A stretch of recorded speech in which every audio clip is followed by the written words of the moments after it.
기사와 관련 없는 자료, 사진, 뉴스 1, 인사이트 박상우 기자.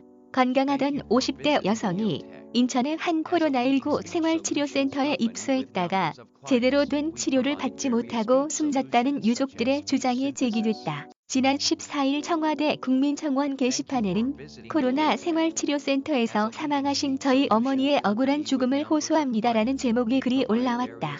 청원인에 따르면 58세 여성 A씨는 지난 1일 코로나19 양성 판정을 받고 인천 연수구 한 생활치료센터에 입소했다가 8일 만인 9일 오전 5시 20분쯤 사망했다. 청원인은 지병이 전혀 없던 건강하셨던 분이 생활치료센터에서 치료를 못 받고 병원조차 가보지도 못한 채 죽음에 이른 이 상황이 너무나 억울하다라고 호소했다. 기사와 관련 없는 자료, 사진, 게티 이미제스뱅크. 그는 작은 방 하나에 침대 2개를 놓고 환자 2분이 생활하고 계셨으며 어떤 의료 장비도 비치돼 있지 않았다고 했다라며 의료진은 비대면으로 환자를 관리하고 있었다라고 설명했다. 그러면서 약도 항생제, 해열제 정도만 사용하고 환자가 연락되지 않을 시 같은 방에 있는 다른 환자에게 연락해 상태를 확인하는 정도였다라고 덧붙였다. 이어 청원인은 고인의 상태를 직접 확인할 방법도 없었고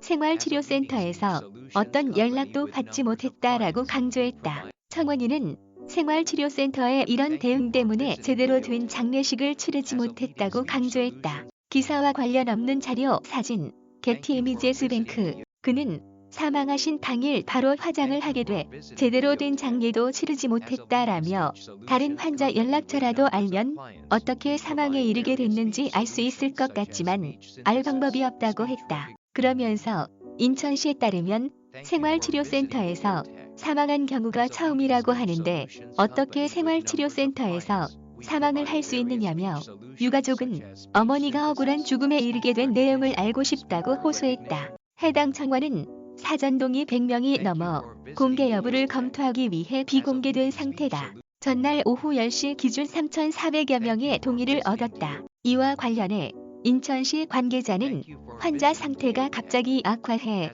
의료진이 병원 이송을 준비하는 도중에 사망하신 것으로 알고 있다며 전문 의료기관에서 위탁받아 운영하는 생활치료센터에는 의사, 간호사 등 의료 인력이 상주하고 있다고 답변했다.